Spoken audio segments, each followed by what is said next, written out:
"Don't embarrass me," Daniel whispered, his lips barely moving as he adjusted his cufflinks, his voice low enough that no one else could hear but sharp enough to land exactly where it hurt. "These people are far above you." I felt his fingers brush my elbow like a warning, not a touch of affection, guiding me half a step behind him as we stood at the entrance of the estate, the soft glow of chandeliers spilling through the open doors, laughter drifting out like I didn't belong inside it. And when I hesitated for just a second, he leaned closer again. "Just smile. And please, Elena, don't talk unless someone asks you something." I nodded, because arguing here, in front of valets and guests in tailored suits, would have made a scene the exact thing he was trying to avoid. But my chest tightened anyway, that familiar, quiet pressure, like something inside me folding in on itself. And when we stepped inside, the marble floors echoed under my heels, every sound too loud, every glance too quick. People looking me over in that subtle, practiced way, assessing, categorizing, deciding. And Daniel was already shaking hands, laughing, blending in effortlessly, while I stood there holding a glass of champagne I hadn't asked for, listening as someone asked him, "So, Daniel, what do you do?" And he launched into his usual confident explanation, his voice filling the space. And then the question came, casual, almost an afterthought. "And your wife?" And before I could even open my mouth, he answered for me, "Oh, she keeps busy with small projects." Small, he said it so easily, like that word could define me, like it could erase years of work. And the man nodded politely, already losing interest, and I forced a smile, the kind I had practiced in mirrors, the kind that didn't reach my eyes. And Daniel leaned back toward me, just enough for me to hear, "See, that wasn't so hard," like I was a child being coached through basic manners, and I swallowed whatever response tried to rise up. Because this wasn't new, not really, just clearer tonight, sharper, harder to ignore.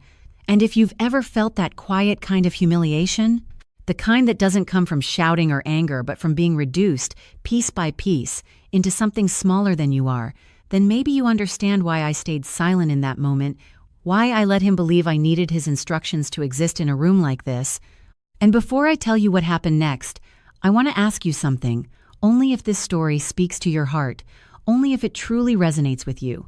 Take a second to like and subscribe, and maybe leave a comment telling me where you're watching from and what time it is where you are, because I always wonder who's out there listening when moments like this unfold. My name is Elena Rivera. I'm 32 years old, and this is the night. Everything in my marriage and in his family finally shifted in a way none of them saw coming. And to understand how I ended up standing in that room, being introduced as something small, you have to go back a few weeks to the first time Daniel decided I needed to be coached. The first time I realized he didn't just underestimate me, he had built an entire version of me in his head that had nothing to do with who I really was. And the truth is, while he was busy teaching me how to stay quiet, there was something about that estate, about that night, that I recognized immediately. Something he didn't notice, something no one there understood yet.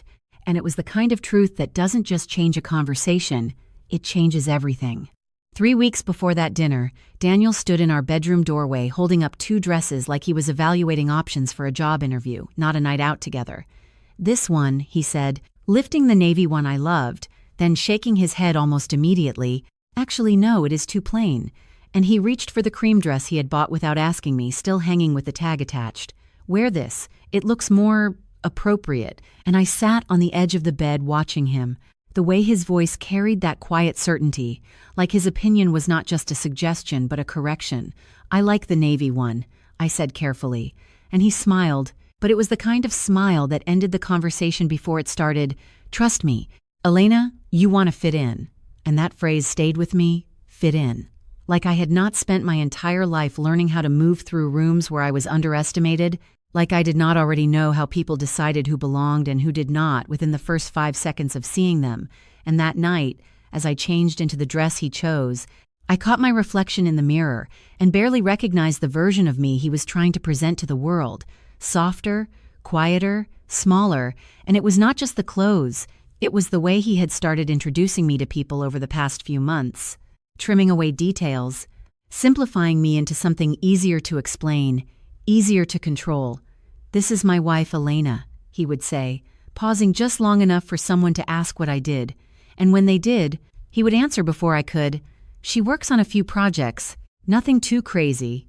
And I would stand there, nodding, letting it pass, because correcting him in those moments felt like creating friction he would later turn into a problem, and it had not always been like this.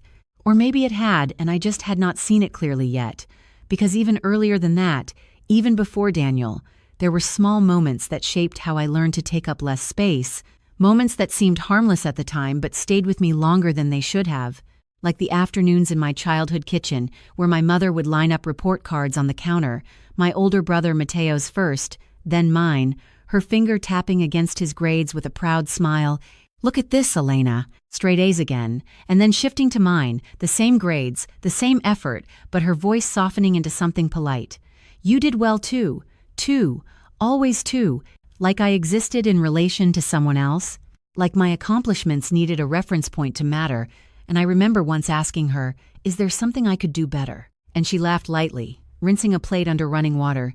"No, mija, just do not make things harder than they need to be." And I did not understand what she meant then, but I think I started learning anyway, learning when to speak and when to stay quiet, when to push and when to let something go, learning that recognition did not always come from being right, but from being easy, and that pattern followed me into adulthood in ways I did not question until much later, until Daniel's voice started echoing the same quiet expectations in a different tone. "You do not have to explain everything," he told me once after I tried to clarify a misunderstanding at one of his work events, his hand resting on my back like reassurance, but his grip just a little too firm. "Sometimes less is more," and I remember nodding again, because it was easier than arguing. In a room full of people who were already watching, and over time, those small moments added up. The corrected answers, the guided conversations, the subtle redirections, until one afternoon, standing in our kitchen with sunlight cutting across the counter in thin lines, I finally asked him, "Why do you always answer for me?" And he did not even hesitate. "Because I know how these people think," he said, pouring himself a glass of water, "and I am trying to help you." Help, that word again, always framed as something generous, something I should be grateful for, and I remember the way I leaned back against the counter, arms crossed, watching him. "Or are you trying to control what they think of me?" And for the first time, something flickered across his face, gone almost as quickly as it appeared. "You are overthinking it," he said, dismissing it with a small shake of his head, like my question itself was the problem, not the answer. And that was the moment I should have pushed further, should have asked more, should have refused to let it slide the way I always did. But I did not. I let the silence settle between us, let the conversation end without resolution, because confronting it fully would have meant admitting something I was not ready to face yet. And looking back now, standing in that estate weeks later, with his voice in my ear telling me to stay quiet, I realized that night was not the beginning of anything. It was the continuation of something that had been building quietly for a long time, something I had allowed without fully understanding the cost, and the truth was, he thought he was shaping me into someone who could survive in his world. But what he did not realize was that I had already been navigating a world far more complex than he had ever bothered to see, and that realization was about to matter more than either of us expected. I still remember the first time something shifted in a way I could not ignore. It was a Tuesday morning, early, the kind of quiet hour when the city has not fully woken up yet, and I was standing alone inside that same estate. Except back then it did not look like a place anyone would fight to get into. The ceilings were cracked, the wood floors uneven, dust hanging in the air like a thin fog, and I had my sleeves rolled up, blueprint spread across a folding table, tracing lines with my finger while a contractor shook his head beside me. "You really think this place can be restored?" he asked, his tone half skeptical, half amused, and I did not look up, just kept studying the structure, the way the light hit the walls, the bones of the building hidden under years of neglect. "Not restored," I said quietly, "reimagined." And he let out a small laugh. "That is ambitious." And I shrugged. Because ambition had never sounded like a compliment in my life, it always sounded like a warning, like something that needed to be softened, adjusted, explained away. But I did not explain it to him. I just went back to work, hour after hour, day after day, showing up before anyone else, leaving long after the last truck pulled away, solving problems no one else wanted to touch. And slowly, piece by piece, the estate began to change. Not in a dramatic way, not overnight, But in those small, precise details most people never notice, the alignment of beams, the restoration of original stone, the way the structure started to feel alive again, and the first time someone important noticed was not even planned. It was a late afternoon. I was walking the perimeter with a clipboard when a black car pulled up unexpectedly, the kind of car that does not arrive without purpose, and a man stepped out, mid-50s, tailored suit, the kind of presence that shifts the air around him. "Who is in charge here?" he asked, not rude, but direct, and the site manager hesitated before gesturing toward me. "She is," and I saw the brief flicker of surprise cross his face before he walked over. "You are leading this project?" he asked, and I nodded. "Yes," and he studied the building, then looked back at me. "Walk me through what you are doing." And I did, not overselling, not simplifying, just explaining the work, the structure, the vision, and when I finished, there was a pause. The kind that feels longer than it is, and then he said something I had not heard in a very long time. "This is impressive." And I remember blinking just once, because it caught me off guard, not the words themselves, but the certainty behind them, and he extended his hand. "James Whitmore," and I shook it, feeling the weight of that name even before I fully placed it. "Elena Rivera," I said, and he nodded slowly. "I have been looking for someone who understands properties like this, not just how they look, but how they work." And the conversation that followed changed everything, not in a loud, dramatic way, but in a quiet shift of direction, opportunities that opened, doors that did not require knocking as hard as before, calls that came in instead of going out. And for the first time, I started to build something that felt entirely mine, something that did not need to be explained or minimized. But success has a way of revealing tensions that were already there, and I started noticing it at family dinners. The way Daniel's sister, Claire, would tilt her head slightly when I spoke about work, her smile polite but tight. "So you are still working on that one project?" she asked one night, swirling her wine glass slowly, and I nodded. "It is more than one now." And she let out a soft laugh. "Of course it is," like the idea itself was a stretch, and Daniel jumped in before I could say anything else. "It is just a phase. She likes staying busy." And I turned to look at him. Really look this time. "It is not a phase," I said, keeping my voice calm, and he gave me that same reassuring smile, the one that ended conversations. I know, he said quickly. "I just mean you have always been like this." And Claire exchanged a glance with their mother, something unspoken passing between them. And I felt it, that subtle shift, the way my growth was being reframed, softened, contained, like it needed to fit into the version of me they were comfortable with. And later that night, as we were leaving, I said quietly, "Why do you do that?" And Daniel frowned, unlocking the car. "Do what?" And I hesitated for a second before answering, "Make it sound smaller than it is." And he sighed, like I was complicating something simple. "I am just trying to keep things grounded," he said, opening the door for me. "Not everyone needs to hear every detail." And I sat there, looking at him, realizing that he still did not see it, did not see me, not fully. And as we drove home, the streetlights passing in steady intervals, I stared out the window, thinking about that estate, about the work, about the opportunities that were starting to build. And a thought settled in quietly, one that I could not ignore anymore, because something was coming, something that would force everything into the open, and none of them were ready for it. I did not realize when the shift turned into something else, something quieter but heavier, until the night Daniel brought it into a room full of people and made it real. It started small, almost easy to dismiss, a comment here, a correction there. Like when we were at his parents' house one Sunday evening, the dining table set perfectly, his mother placing plates down with that careful precision she always had, and Claire sat across from me, watching me in that same polite way. "So, Elena," Daniel said, "you have been busy lately," she said, her tone light but curious, and I opened my mouth to answer. "I have been expanding the project," I said, keeping it simple, but Daniel cut in before I could finish. "It is not what it sounds like," he laughed softly, reaching for his glass. "She is helping with a renovation, just coordinating things, coordinating." I felt the words settle between us, smaller, safer, easier to accept, and his mother nodded approvingly. "That is nice. Something practical," she said, and Claire smiled. "That makes more sense." And I sat there, hands folded in my lap, feeling the weight of what he had just done. Not once, but enough times that it no longer felt accidental. It felt deliberate, and later, when we got into the car, I turned to him, my voice steady but tight. "Why do you keep doing that?" And he glanced at me briefly. "Doing what?" he asked, like he did not already know, and I did not let it go this time. "Changing what I do, minimizing it," I said. And he sighed, long and slow, like I was exhausting him. "Elena, you are overcomplicating this," he said, gripping the steering wheel a little tighter. "I am trying to present things in a way people understand." Understand.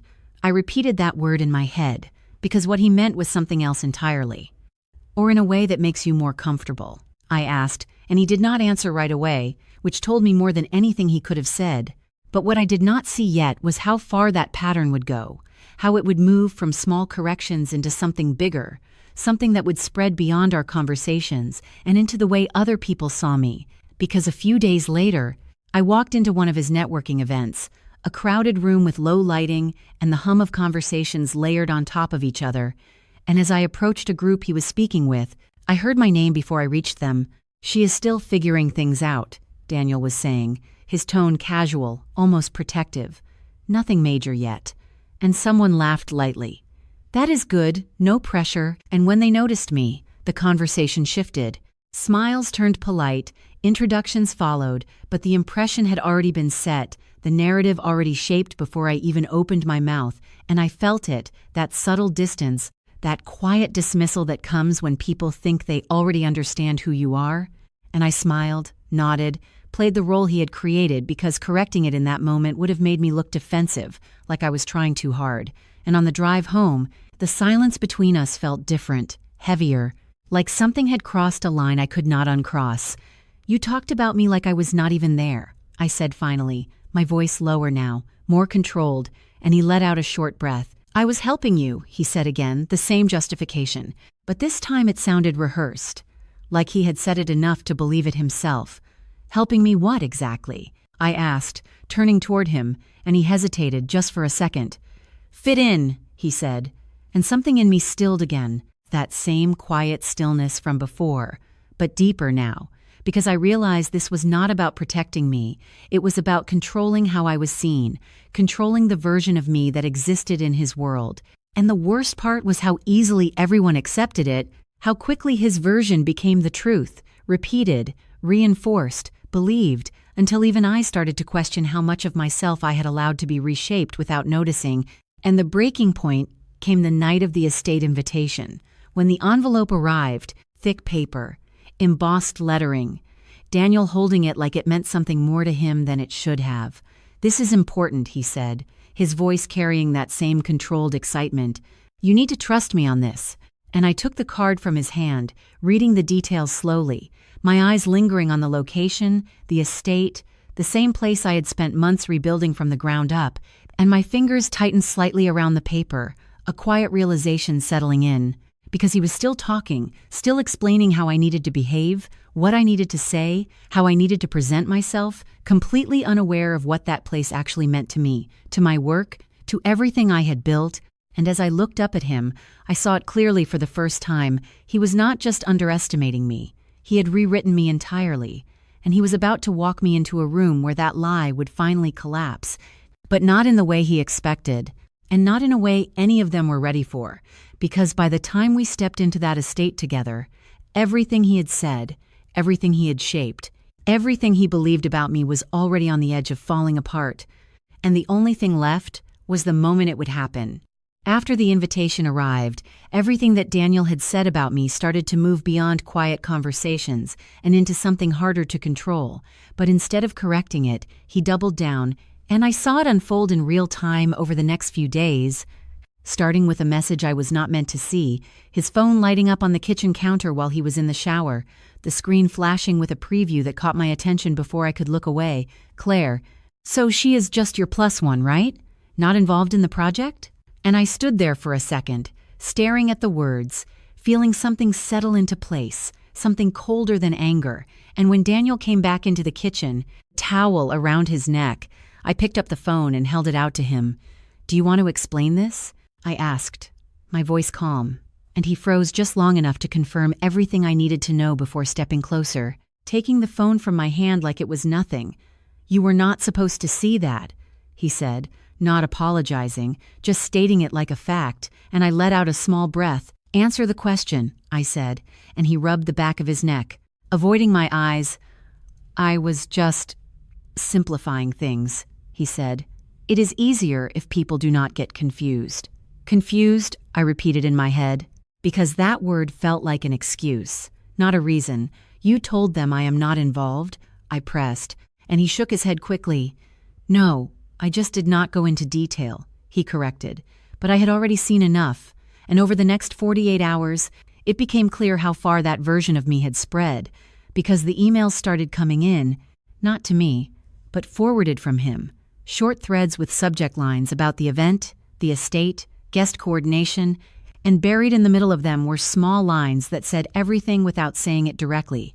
"Daniel will attend with a guest. Guest, not partner, not collaborator, just a guest." And I stared at the screen, scrolling slowly, each message reinforcing the same quiet narrative. And when I asked him about it later that night, sitting across from him at the dining table, the overhead light casting a soft circle between us, he barely looked up from his laptop. "It is just formal language," he said, dismissing it with a wave of his hand. "You are reading too much into it." And I leaned forward slightly. "Then why not correct it?" I asked, and he sighed, closing the laptop with more force than necessary. "Because it does not matter," he said, his voice tightening. "You are still coming. You are still with me. That is what matters." And there it was again, that subtle shift, reducing everything to proximity, to association, to something smaller than what it actually was. And I felt the distance between us grow, not loud, not dramatic, just steady, like a quiet drift you only notice when you look back and realize how far you have moved. And I really did, to pull it back, to fix something that was already unraveling. I sent him a message the next morning while he was at work, something simple, direct.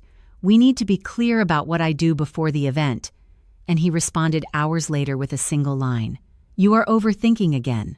No explanation, no acknowledgement, just that same pattern. And later that day, I called him, the phone ringing longer than usual before he finally picked up. "I am in a meeting," he said quickly, his voice distracted. "This will take a minute," I replied. "Are you going to tell them the truth or not?" And there was a pause on the line, a longer one this time. And when he spoke again, his tone had shifted, softer but firmer. "Elena, not everything needs to be a statement," he said. "Sometimes it is better to let things unfold naturally. Unfold naturally." I almost laughed at that, because nothing about this had been natural. It had been shaped, guided, controlled, and I could feel it slipping further out of my hands with every conversation that went nowhere, every message that ended without resolution, every moment where I chose calm over confrontation. And by the time the night of the event arrived, I realized something I had been avoiding. I was no longer trying to correct how others saw me. I was trying to understand how the person closest to me could misrepresent me so completely and still believe he was doing me a favor. And standing there in that estate, listening to him tell me to stay quiet, to not embarrass him, I felt something settle into place. Not anger, not even sadness, just a quiet, unmistakable clarity. Because no matter what happened next, no matter what was said or revealed, I was already alone in a way that had nothing to do with the room around me. The night did not explode the way I thought it would. There was no argument, no raised voices, just a slow unraveling that left me standing in the middle of a room full of people who suddenly felt very far away. And after the host walked up and shook my hand, after the brief moment where everything shifted and the room went quiet in that subtle, uncomfortable way, Daniel did not say anything at first. He just stood there beside me, his posture stiff, his smile frozen in place, like he was waiting for someone to explain what had just happened, and I could feel the weight of his confusion without even looking at him. "You know each other?" he finally asked, his voice lower now, controlled, and I turned slightly, meeting his eyes for a second. "We have worked together," I said simply, not adding more, not filling the silence he had created, and he nodded slowly, like he was trying to process something that did not fit into the version of me he had built.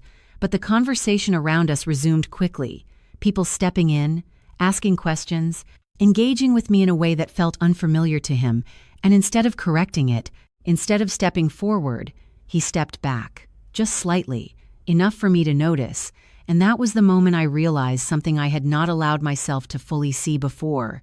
He did not know how to stand next to me when I was not smaller than him. And later that night, when the event ended and we walked out into the cool air, the quiet of the street settling around us, he finally spoke again. "Why did you not tell me?" he asked, stopping near the car, his voice not angry, just off, like something inside him had shifted, and he did not know where to place it. And I looked at him for a moment, really looked, seeing the confusion, the disbelief, the quiet loss of control. "I tried," I said calmly, and he shook his head. "No, not like this," he said, running a hand through his hair. "Not that it was that big." And there it was again, that need to categorize it, to define it in terms he could understand, and I felt something inside me loosen, not break, just release. "You never asked," I said, and he went quiet. The space between us filling with everything that had not been said over the past months. And the drive home was silent, the kind of silence that is not peaceful, just heavy. And when we got back to the house, he went straight inside without waiting for me, the door closing a little too firmly behind him, and I stood there for a second, keys still in my hand, staring at the dark reflection in the window. And when I finally walked in, he was already in the living room, pacing slowly, his phone in his hand, like he had been trying to call someone and changed his mind. "They all knew," he said, without looking at me, his voice tight. "Everyone in that room knew except me." And I set my bag down carefully. "That is not true," I said quietly. "You knew what I did. You just chose not to see it." And he let out a short laugh, but there was no humor in it. "No, Elena, I knew you were working on something. I did not know you were—" He stopped, searching for the word, "this." And I felt the weight of that word settle between us, because it was not about my work. It was about the version of me he had created, and how completely it had just fallen apart. And for a moment, neither of us spoke, the silence stretching out in a way that felt unfamiliar, like we were standing in a space that no longer belonged to either of us. And then he said something I did not expect, something quieter, almost uncertain. "I was trying to protect you." And I closed my eyes for a brief second, not in frustration, not in anger, just in understanding, because that was the story he had been telling himself all along. And when I opened them again, I shook my head slightly. "No," I said, my voice steady. "You were protecting your version of me." And that was the moment everything settled, not in a dramatic way, not with a clear ending, but in that quiet, unmistakable way you feel when something is over even if no one has said it out loud yet. And he did not argue. He did not push back. He just stood there, looking at me like he was seeing me for the first time and not recognizing what he saw. And I realized then that the loneliness I had been feeling for months was not something that started tonight. It was something that had been building slowly, piece by piece, every time I stayed quiet, every time I let something pass, every time I allowed myself to become smaller to make things easier. And standing there in that room, with him on one side and the life I had built on the other, I understood that I had already crossed into something new, something I could not step back from. And for the first time in a long time, the silence did not feel like something I had to fill. It felt like something I could finally step out of, even if I did not yet know what came next. I did not leave that night with a plan. I left with a kind of quiet clarity that made everything else feel less complicated. And the next morning, I woke up earlier than usual, not because I had to, but because I did not want to stay in that house any longer than necessary. The air felt different now, heavier, like it carried everything that had been left unsaid. And Daniel was still asleep when I moved through the kitchen, pouring coffee into a mug I did not finish, my phone already lighting up with emails I had ignored the night before. And for the first time in a long time, I did not wait. I did not second-guess whether I should respond. I just opened the first message and started typing. "Yes, I am available this week."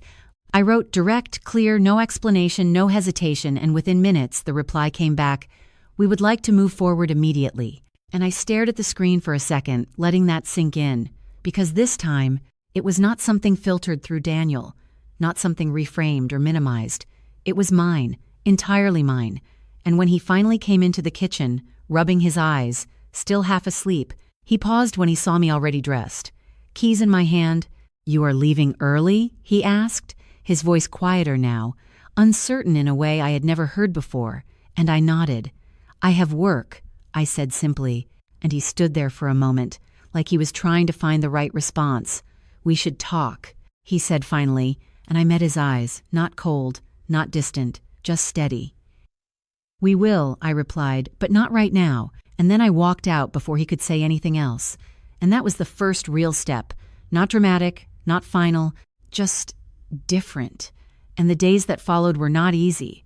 They were long, filled with decisions I had been putting off, meetings I had delayed, calls I had hesitated to take before, but now I moved through them with a kind of focus that felt new, like I was no longer splitting myself between two versions of who I was supposed to be. And at one of those meetings, sitting across from a small group of investors in a glass-walled office, one of them leaned forward, studying me carefully. "Why have we not heard more about you before?" he asked. Not dismissive, just curious, and I paused for a second before answering, not because I did not know what to say, but because I wanted to choose it carefully. "Because I was not in the room," I said, and he nodded slowly, like that answer made more sense than anything else I could have offered.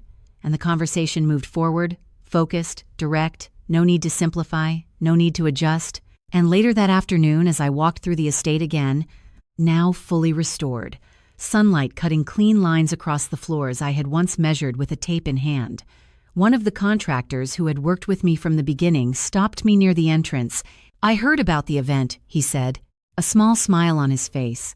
"Looks like people are finally catching up," and I let out a quiet breath, not quite a laugh. "Something like that," I replied. And he nodded toward the staircase. "You built this," he said simply, not as a compliment, not as a question, just as a fact.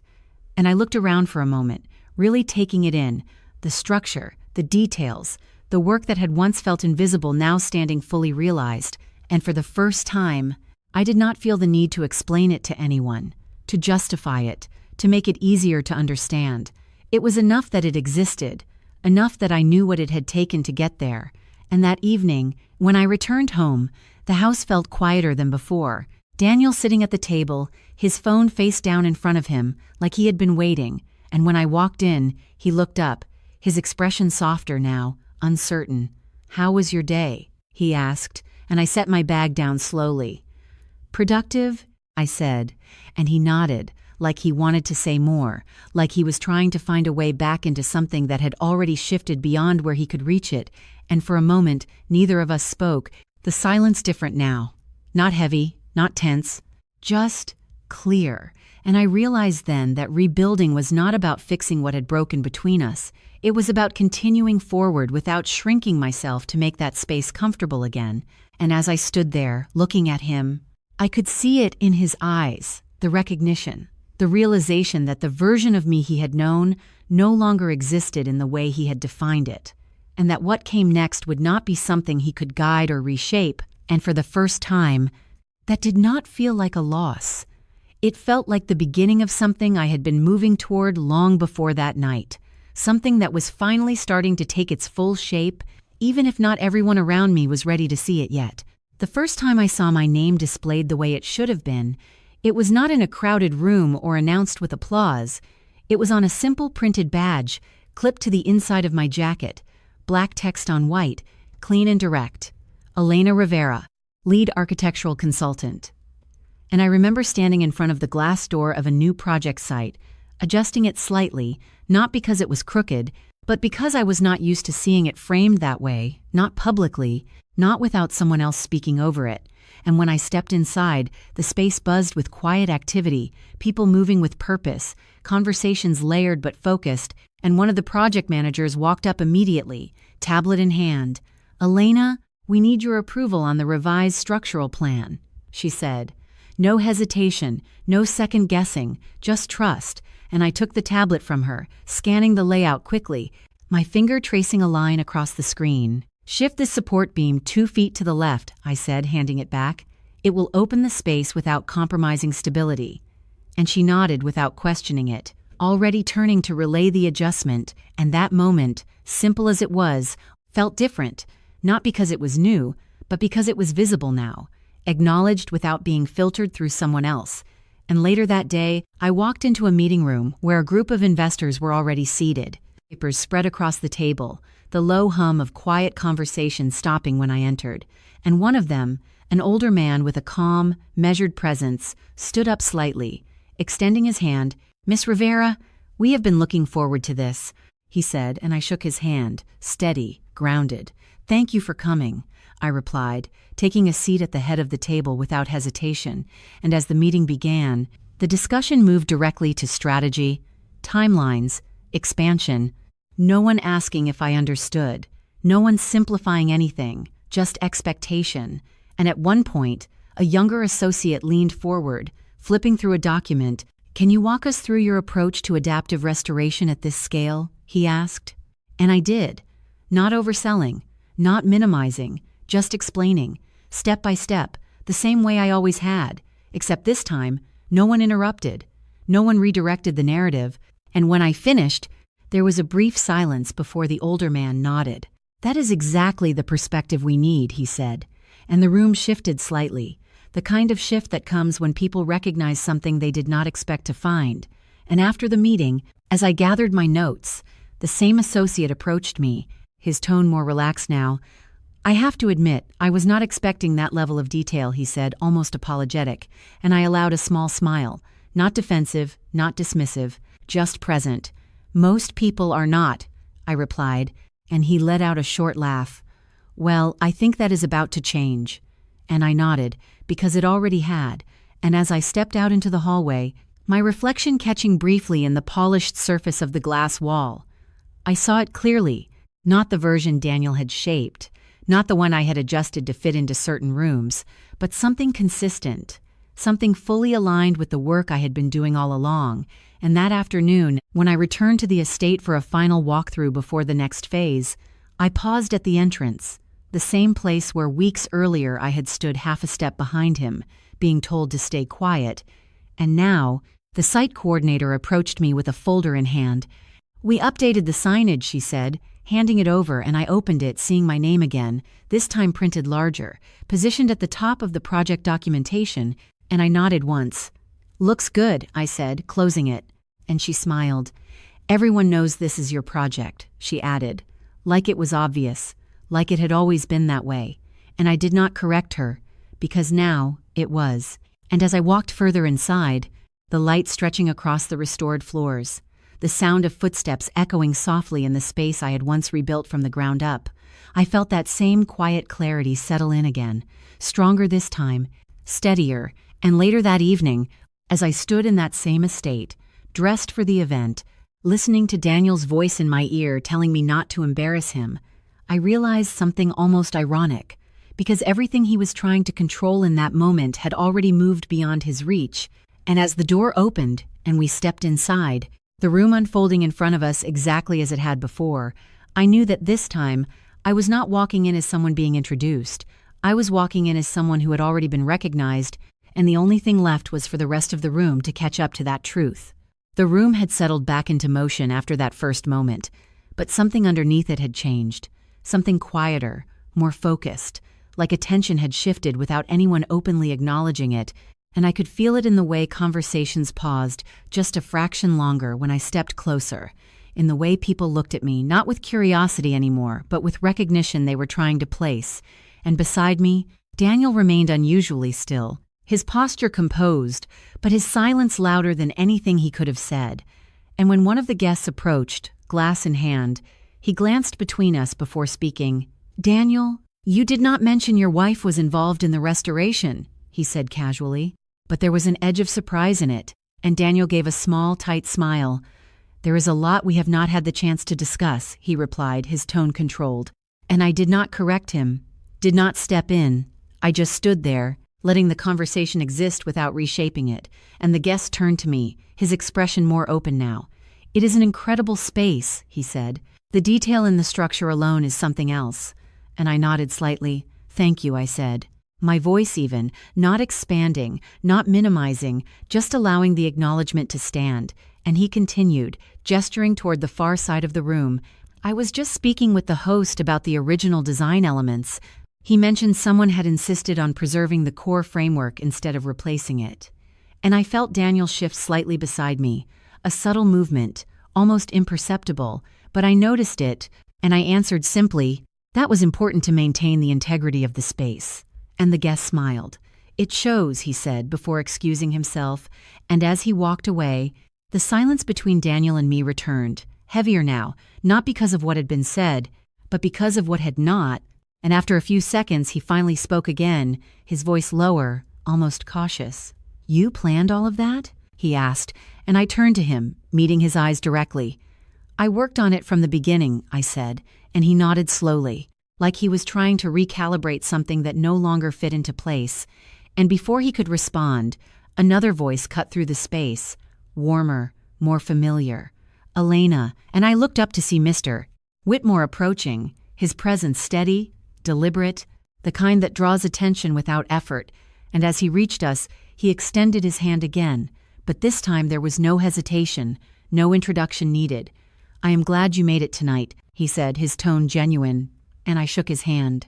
"Thank you for having me," I replied, and Daniel stood beside me, watching the exchange with a kind of stillness that felt different now, less controlled, more uncertain, and Mr. Whitmore glanced at him briefly, then back at me. "I was just telling a few people about the early stages of this project," he said, gesturing lightly toward the room. "They were interested in understanding how it all came together, and I felt the weight of that statement settle, not as pressure, but as a shift, because this was no longer a private recognition. It was about to become something else, something visible to everyone in that space." And Daniel's voice came in quickly, almost instinctively. "Elena has been very involved," he said, choosing his words carefully, like he was trying to catch up to something already in motion, and Mr. Whitmore paused for a fraction of a second, just enough to register the phrasing before responding. "More than involved," he said calmly, his gaze steady. "She led the entire restoration strategy." And there it was, clear, direct, no room for interpretation. And I could feel the shift ripple outward, subtle but undeniable, conversations nearby slowing, attention narrowing, and Daniel did not speak. He just stood there, the space between what he had believed and what was being revealed, widening in real time, and Mr. Whitmore turned slightly, addressing both of us now, but his focus remained on me. "There are a few people I would like you to meet," he said. "They have been asking about the vision behind this project." And I nodded once. "Of course," I replied, and as he began to guide us further into the room, I could feel the moment building, not loud, not dramatic, but precise, like something long delayed, finally reaching its point of clarity. And just before we stepped forward, Daniel spoke again, quieter this time, almost to himself. I did not know, and I did not respond, not because I did not hear him, but because for the first time, the truth was no longer something I needed to explain. It was already there, unfolding in front of him, and in front of everyone else, and the only thing left now was how fully it would be seen. Mr. Whitmore did not raise his voice when he spoke next, but the way the conversation around us quieted told me everything I needed to know about how much attention he carried in that room.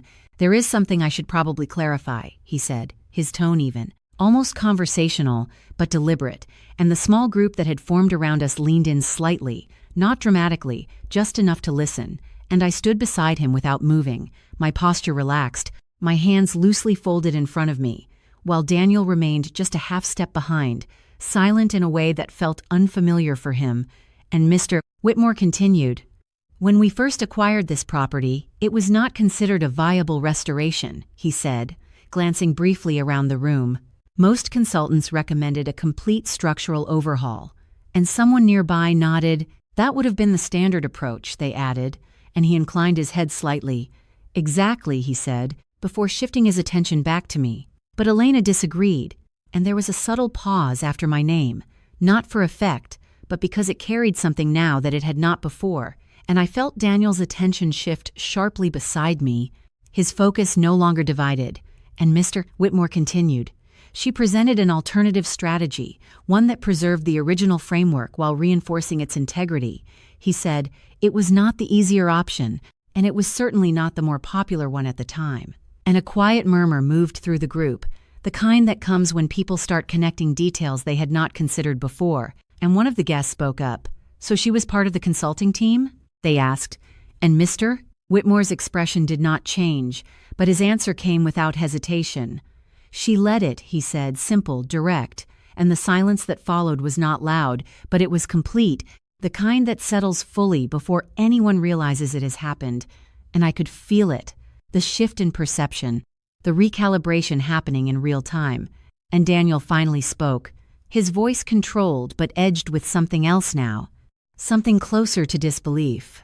"You never mentioned that," he said, looking at me, not accusing, just lost. And I turned slightly toward him, meeting his eyes without raising my voice. "You never asked," I said, the same words as before, but here, in this space, they landed differently, sharper, clearer, and he held my gaze for a second longer before looking away, his jaw tightening slightly, and Claire's voice came from just behind us, softer than usual. "Wait, this is the same project you were talking about?" she asked, stepping closer, her expression shifting from polite curiosity to something more uncertain, and I nodded once. "Yes," I said, and she glanced at Daniel quickly before looking back at me.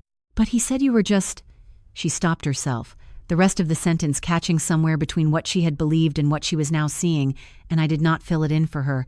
I just let it remain unfinished, because it said enough on its own, and Daniel exhaled slowly, running a hand across the back of his neck, a gesture I had seen countless times but never in this context. "I thought," he started, then stopped, the sentence dissolving before it could form, and Mr. Whitmore stepped in again, not to correct him, but to continue the conversation with the same calm authority. "Elena has been integral to every major decision on this project," he said, addressing the group as a whole now, from structural planning to final execution, and he paused briefly, then added, "Quite frankly, this space would not exist in its current form without her, and that was the moment it fully landed, not just as information, but as reality." And I saw it in the way Claire's expression shifted completely, the way she straightened slightly, as if adjusting her own position in relation to me and Daniel. Daniel did not move at all. He just stood there, absorbing it, piece by piece, the version of me he had presented to everyone unraveling quietly in front of him. And he finally looked back at me, his voice lower now, stripped of the confidence it usually carried. "Why did you let me say those things?" he asked, not confrontational, just searching. And I held his gaze for a moment before answering, my tone steady, measured. "Because you believed them," I said, and the words settled between us with a kind of finality that did not need to be emphasized, and for the first time that night, he did not have a response. No explanation, no correction, just silence. And in that silence, the truth was no longer something hidden or implied, it was fully visible, standing there in the open, and the realization of it, not just for him, but for everyone around us, carried a weight that did not need to be spoken out loud to be understood. The room did not return to normal after that. Not really. It shifted into something quieter, more careful, like everyone was recalibrating what they had just witnessed. And I could see it in the way Claire approached me again, her posture different now, less certain, her usual confidence softened by something closer to hesitation. "Elena, I did not realize," she said, her voice lower than before, and I looked at her for a moment, not unkind, but not stepping in to ease her discomfort either. "There was nothing to realize," I replied calmly. "The information was always there." And she nodded quickly, almost too quickly, like she was trying to catch up to a version of the situation she had not prepared for. "I think we just misunderstood," she added, and I did not correct her wording, even though it was not entirely accurate, because this was not about misunderstanding. It was about assumption, and those assumptions had been built and reinforced over time, and Daniel's mother stepped closer then, her expression composed but noticeably more reserved.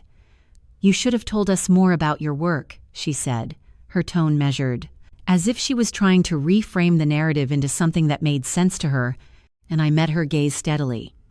"I spoke about it," I said, not raising my voice. "It just was not the version that was repeated." And there was a brief pause after that, the kind where no one is quite sure how to respond without revealing more than they intend to. And Daniel finally stepped forward again, his voice quieter now, stripped of the certainty it used to carry. "That is not fair," he said, not sharply, but with a kind of restrained tension, and I turned to him, my expression unchanged. "Which part?" I asked, and he hesitated, just long enough for the question to settle fully. I was trying to make things easier, he said, repeating the same reasoning he had held onto from the beginning, and I nodded once, acknowledging it without agreeing. For who? I asked. And the simplicity of the question seemed to land harder than anything else that had been said, because he did not answer right away, and in that pause, the truth became clearer than any explanation he could have offered.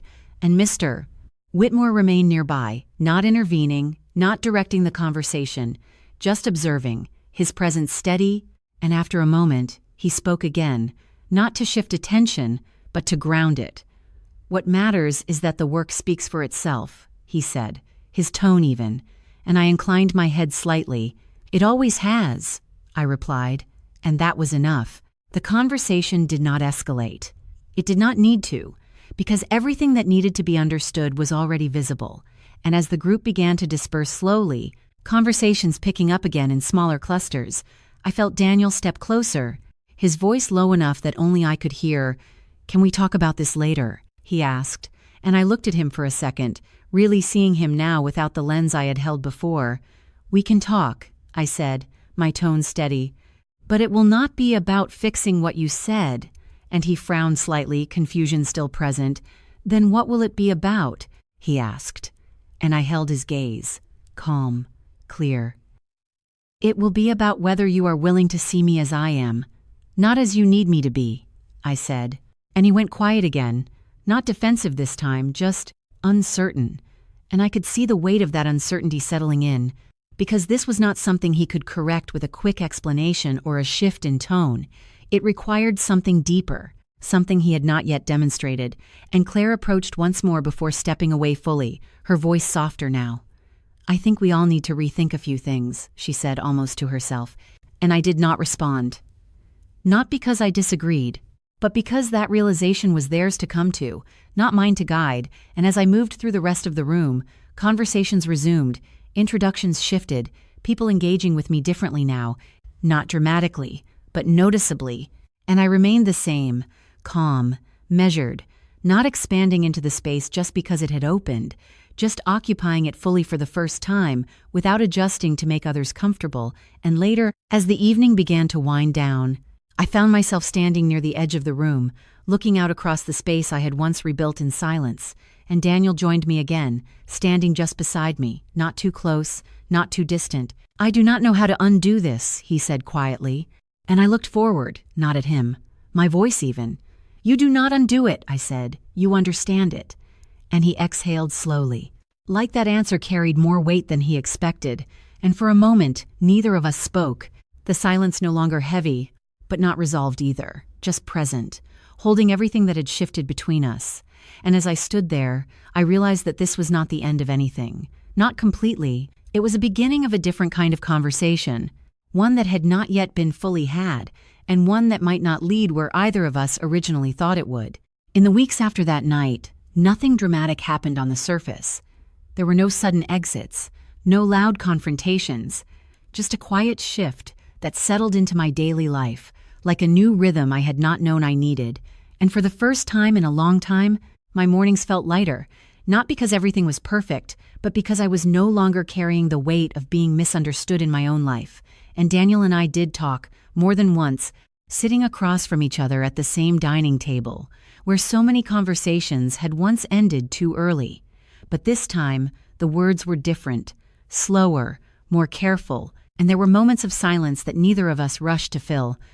"I did not see you," he admitted one evening, his voice quieter than I had ever heard it, and I nodded, not to comfort him, but to acknowledge the truth in it. "You saw what was easier," I replied, and that was enough. Not to fix everything, but to make something clear, and clarity, I realized, is sometimes more valuable than closure, because it gives you the space to decide what comes next without confusion, and what came next for me was not about proving anything to anyone.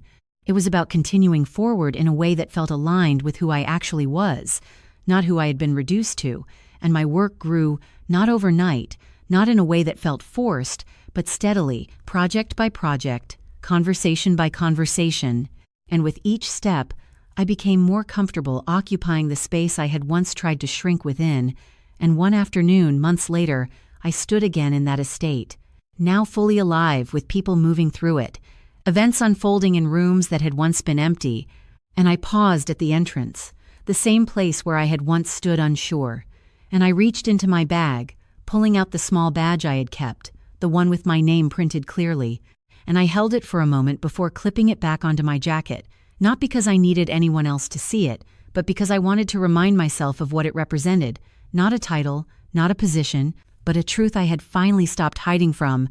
And I thought about everything that had led to that moment, the silence, the assumptions, the quiet ways I had allowed myself to become smaller to maintain peace, and I understood something then that I wish I had understood earlier.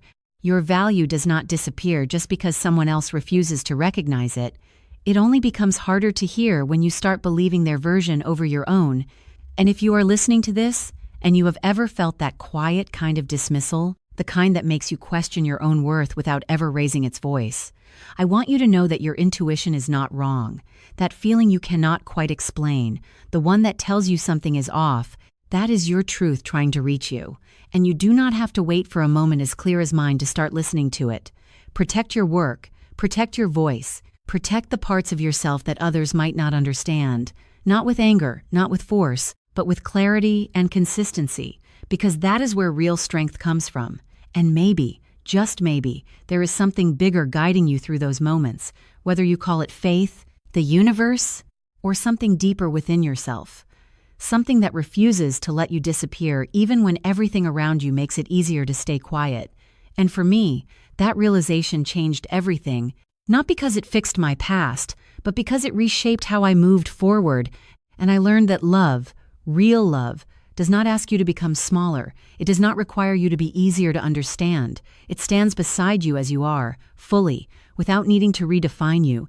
And that is the standard I carry with me now. Not perfectly, but honestly. And if there is one thing I would leave you with, it is this. You do not need to wait for someone else to introduce you to the room. Sometimes, you are already the reason the room exists.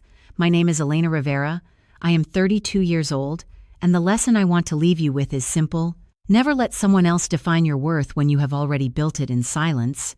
And if this story stayed with you in any way, I hope you will stay with me for the next one, because there are more stories waiting, more moments of truth, more reminders that you are not alone in what you are feeling, and I would love for you to be part of that journey as we continue together.